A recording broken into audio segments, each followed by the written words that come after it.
Well, hello everyone, it's Miss Havisham. Here I am at the Sheffield General Cemetery. That's the Lion Gate that I've just come through. That's the gatehouse. There's been a lot of changes here since I last was here 10 years ago. And I did used to be a member of the Friends of the Cemetery, but that was going back 20 years ago. So I've lost touch. So I can tell that a lot of work's been done. And now it's being cleared. This area, as I recall, was the area, it was overgrown back then, when I remember what I remember. And that was where the suicides were buried, on this area here. They had to be buried in a separate area from the other people. So now I'm just going to walk up. This is the driveway where the carriages with the black horses that would have gone up this driveway, up the hillside towards the Nonconformist Chapel.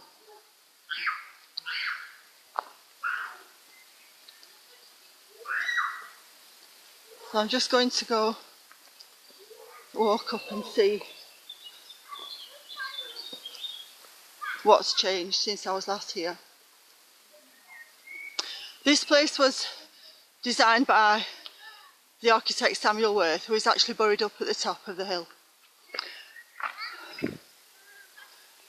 It was designed for a place for the nonconformists, which meant the merchants and the well-to-do people mainly of Sheffield. They wanted a place where they could be buried, and they wanted it in a place that was remote and undisturbed, as they called it, and that's what it was in this area at the time.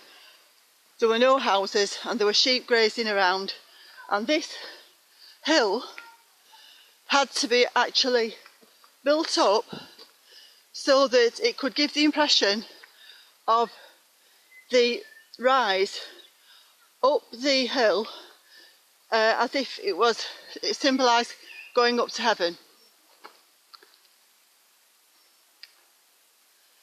You see there's a doorway there, which is a pylon doorway. I will be doing this in more than one part because it's too big to cover in one.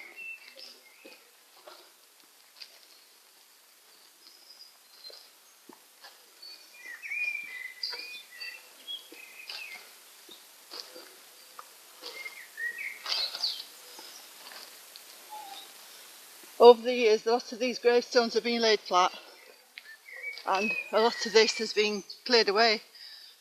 It was very overgrown. However, because it's been more publicised, there's been another downside to it, that a lot of the monuments have been stolen, which there are monuments I remember back from 20 years ago that were here and are no longer here. They've been stolen.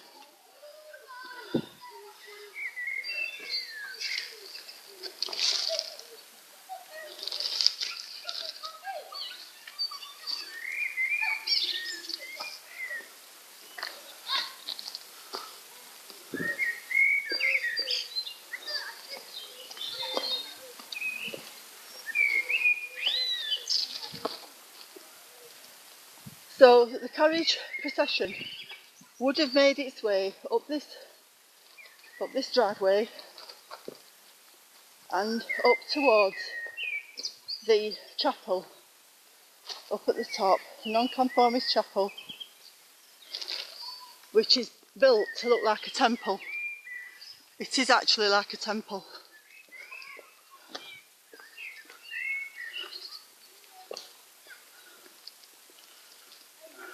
There are many well-known people buried here who were very famous in Sheffield, and the Sheffield City Fathers, Steel Barons. That is one of the Cole family who opened the Cole Brothers store, and that is now part of the John Lewis Partnership. So that's the Cole Monument.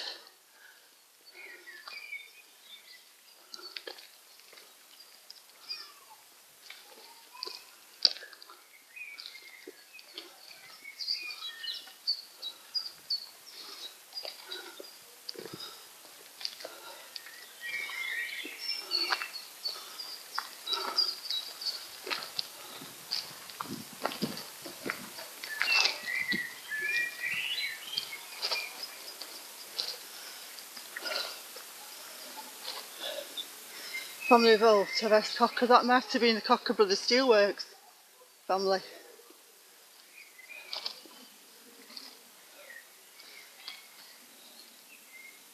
Ibbotson family, that was another steel family.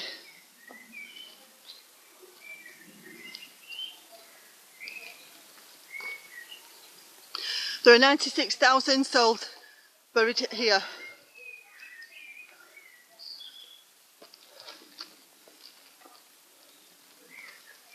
It's been fenced off in a lot of places because it was unsafe due to the subsidence.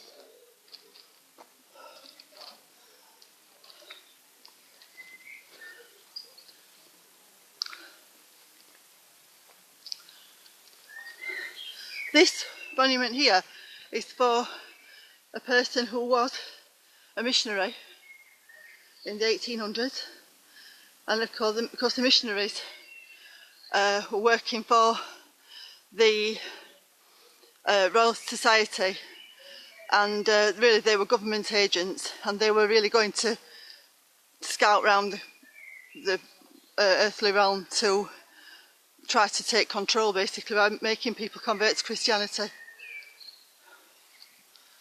A lot of damage was done. Now this one here, I do remember this from back in the day. This is the tomb of John Fowler. He was the designer of the Forth Bridge, and I think it was his father who was the designer of the Forth Bridge. He was also called John Fowler, and this person was also the designer of the Wicker Arches in Sheffield, a very famous landmark in Sheffield. This had the arches going over the top, and it did have at the top, it had a sculpture that was done by Theophilus Smith, who used to do many of the well-known monuments in this cemetery, and it was of a hooded druidic figure of death, and it was very remarkable. Unfortunately, someone stole it. This is going back about 18 years ago. Someone came at the dead of night, went up to the top of where the railings are, and removed this head with the cowl, and it's no longer there, and it's all really got worse. I think the publicity for this place, they wanted to bring more people in, but it's actually had a detrimental effect in many ways, because a lot of damage has been done that wasn't done before, because people are coming to look, and then a lot of damage has been done as a result, and a lot of thefts of the monuments and damage. So I'll just go up now to the chapel. The carriage would have gone down that way where I turned off, and it would have gone round this roadway directly up to the chapel. So I'm just walking up the steps.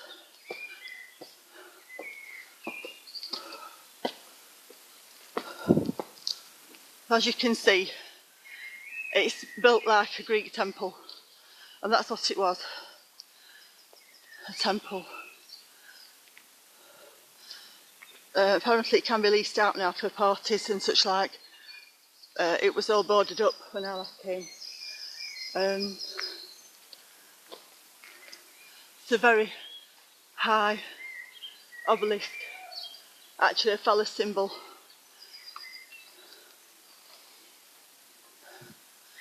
This portion at the bottom, that's symbolising the waves of energy rising up from the tomb.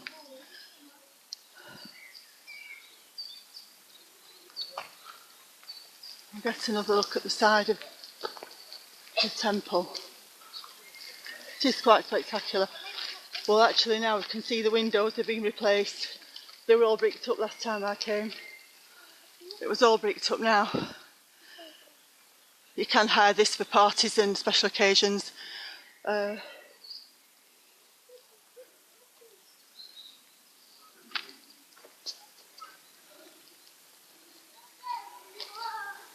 we'll take a turn around this area which is, this is another one that's been very badly damaged. It wasn't like this before. Somebody smashed that up. It doesn't fall down like that by accident. Somebody's tried to open it up and smashed it up in the process. This monument here was the first monument to be erected in this cemetery. William Parker, merchant of Sheffield. And that was the first one. You can see the angel with wings symbol with the garland of fruit symbolising plenty and riches. Well, it obviously certainly was rich to afford a monument like this.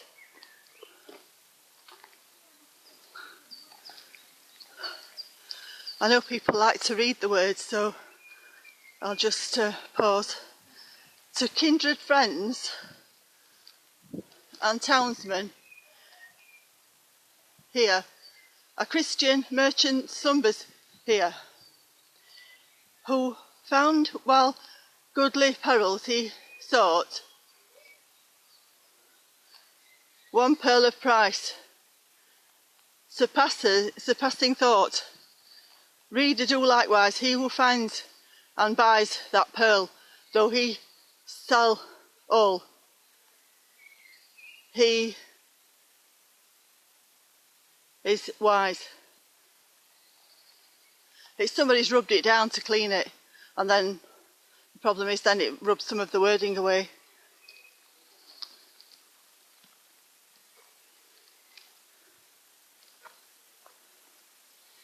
This area is absolutely huge. So I'm just following the path round a bit longer.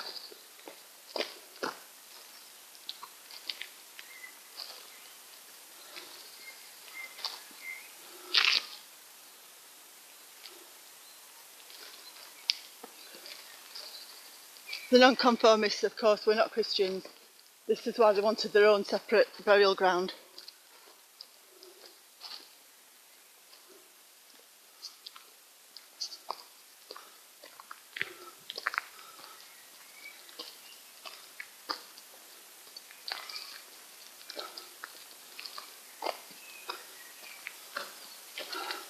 All these huge trees. At the time when this cemetery was established, these would all be young trees. There was nothing here because it was just a mound. The mound had to be built up, and they had to put tons of soil, obviously, to build the mound up in order to give that impression of going around the carriageway and going up to heaven. So all the evergreens, holly trees and weeping willows, they were all designed especially and then put in, and they never really, well, they didn't see it to maturity because the people were all dead before the trees were mature. So this is more mature than I've ever seen it.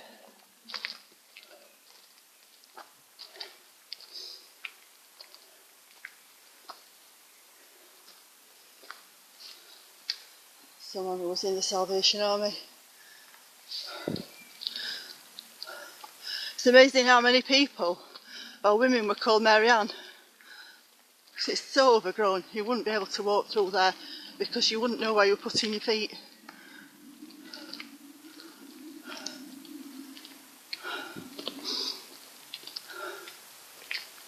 We're now coming up to the top of the path.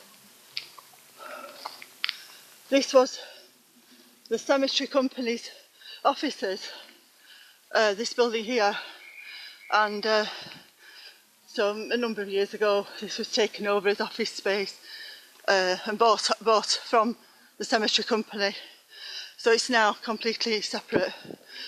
But this was the offices of the cemetery company. See how far it goes down. We've really climbed up high to get to this top area.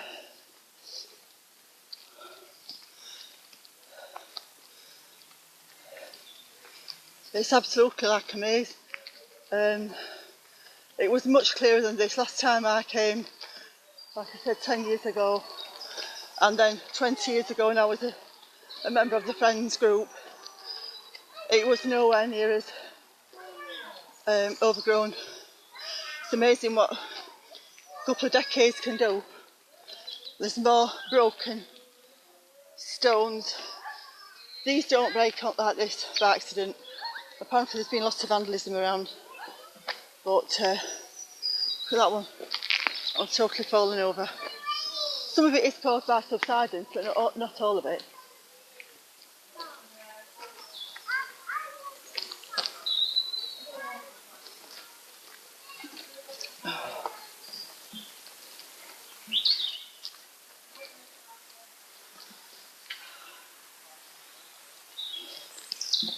Again, the leaves on the four corners, that is for a reason. It's symbolic, and it's for the energy going up from the earth, and as if it's going to bring this person back to life, basically.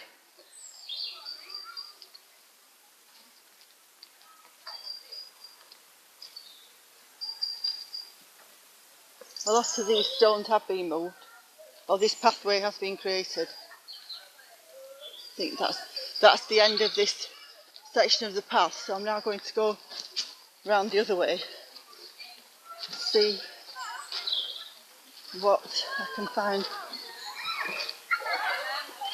So I can see now that has been made into a children's play area, the old offices, so the cemetery company is now a children's play area. That's where the noise comes from. There's holly everywhere. Holly for the holidays, holy days. These tombs are like bed. It's like a bed. Would have cost a fortune.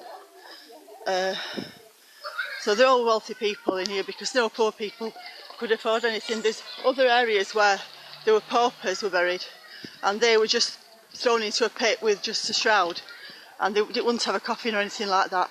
And so there's other areas where the pauper graves were, which were mass graves. But these are all wealthy people.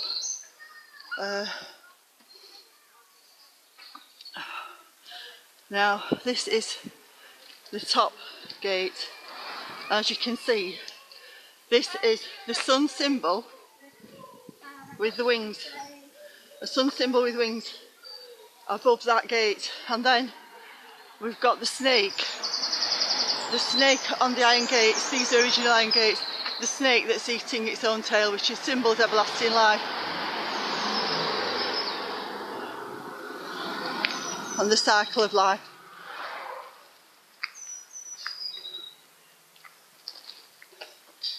It's all fenced off because this is not safe to walk on now. It wasn't like this before. Like when I last came, it wasn't fenced off like this. It was all open. You could walk between the graves. It's just deteriorated to such a degree that they've had to fence it off. It just wasn't safe. So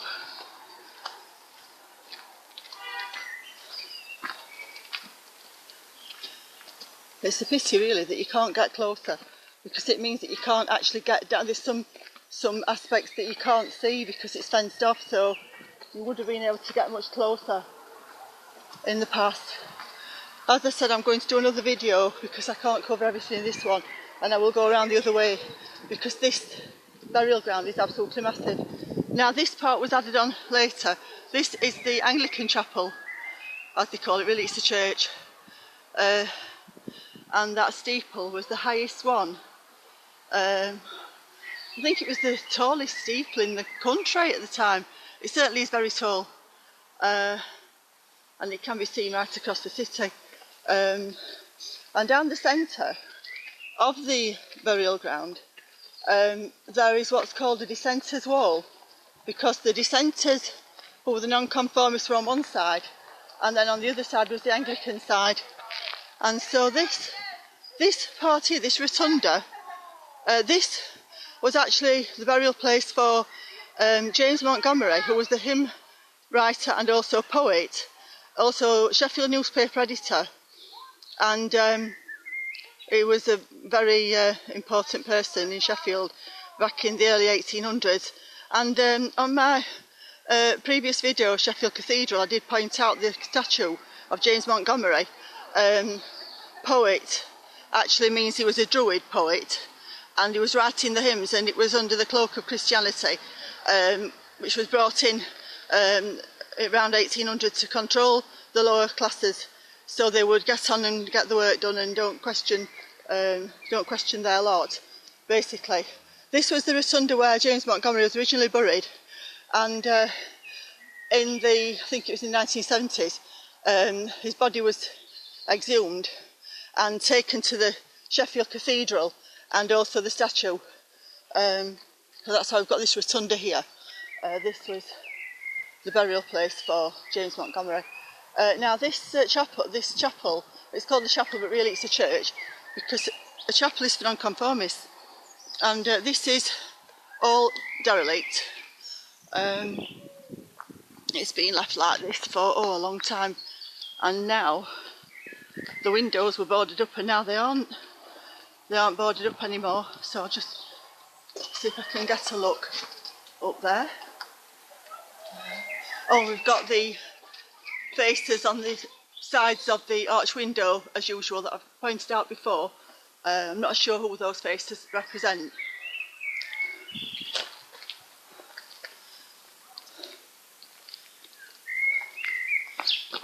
It is a very mystical place.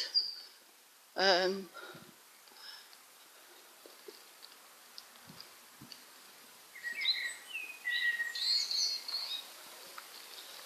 not wearing heavy walking boots today like I normally do, so I've got to be careful where I walk. That with the large iron railings, I mean, that is protecting something. Is it protecting from grave robbers? But also it is protecting the energy inside that tomb. In fact, this was when, 20 years ago when I was here, and around this area I actually saw about 20 rats coming out from under these tombs.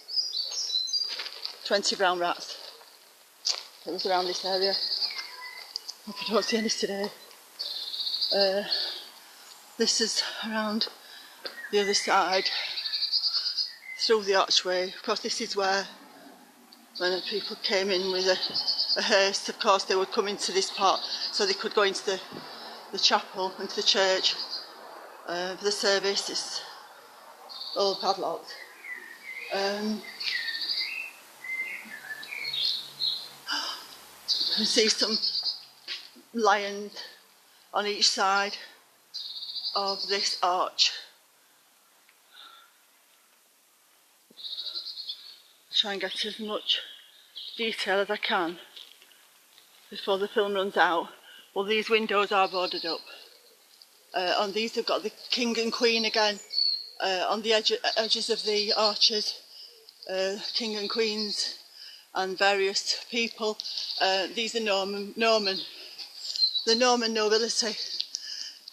Even though this place was erected in the 1800s, these faces are obviously depicting Norman nobility.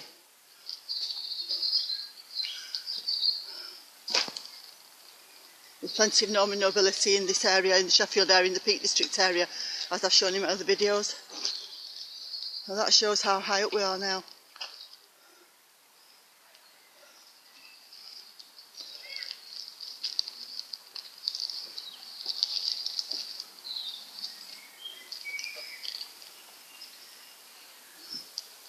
And we've got these corner pieces, which we're not really sure why these were necessary.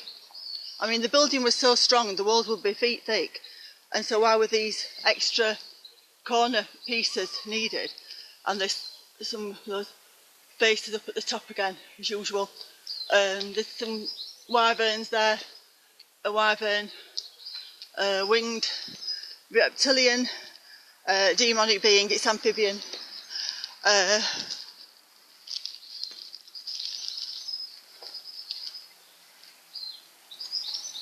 And I can just see something at the top. The trees, I couldn't make out what it is. this really heavy stone, it's to protect against something. I mean, is it to protect from the vibration? Because this building is not going to fall down. I mean, it's been left derelict for, I don't know how long it's been left derelict. Oh, it must be.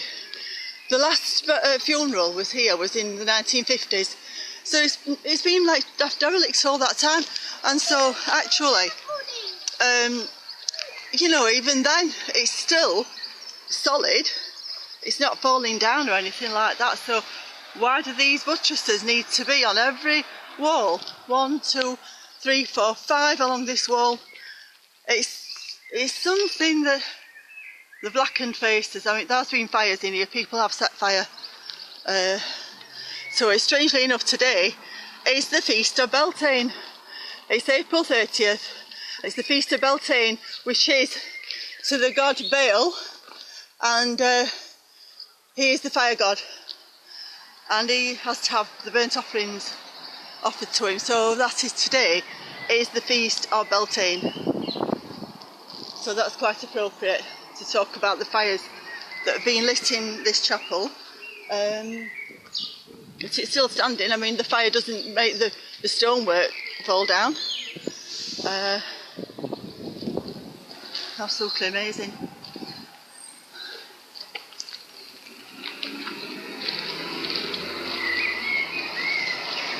Somebody there with a rabbit. A rabbit's on a lead.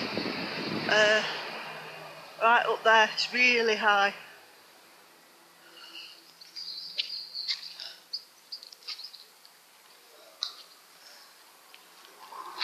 Not sure how much film I've got left, so keep going for a bit longer. This one has got all on this stone, the ferns and the ivy. And that's all druid. It says, severed only till he come.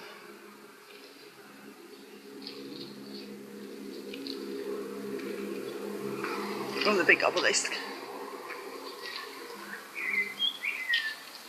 There'll be all graves under this. I haven't got stones. I know the stones have been removed because they're unsafe, because every inch of this cemetery was being filled, and in the end they were just packing them in because there were so many people who were being buried that it just got packed out. And in the past, the graves could be about 10 deep. Now it's only, I believe it's about 3 deep, but it was about 10 deep. And they're packed close together to get as many in as possible.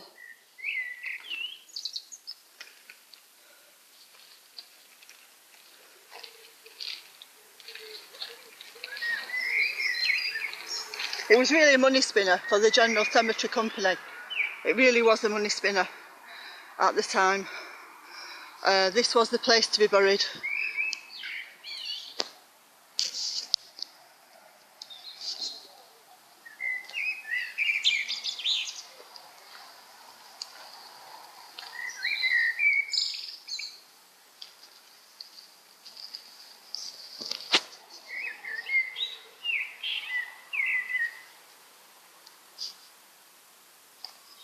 So,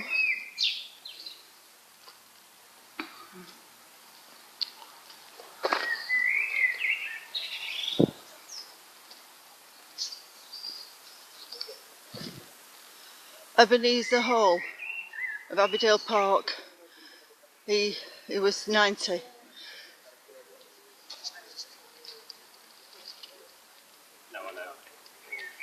He will swallow up death in victory, who died for us, that whether we wake up or sleep, we should live together with him.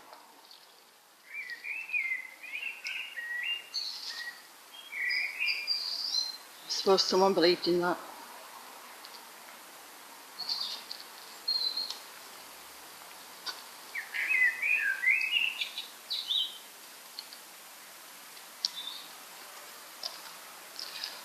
So I'm going to say goodbye for now from the General Cemetery in Sheffield, and like I said, I will be making another part to this, as it is I've only covered part of it anyway.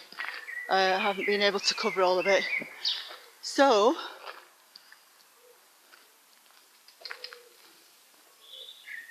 I'll say thank you for watching.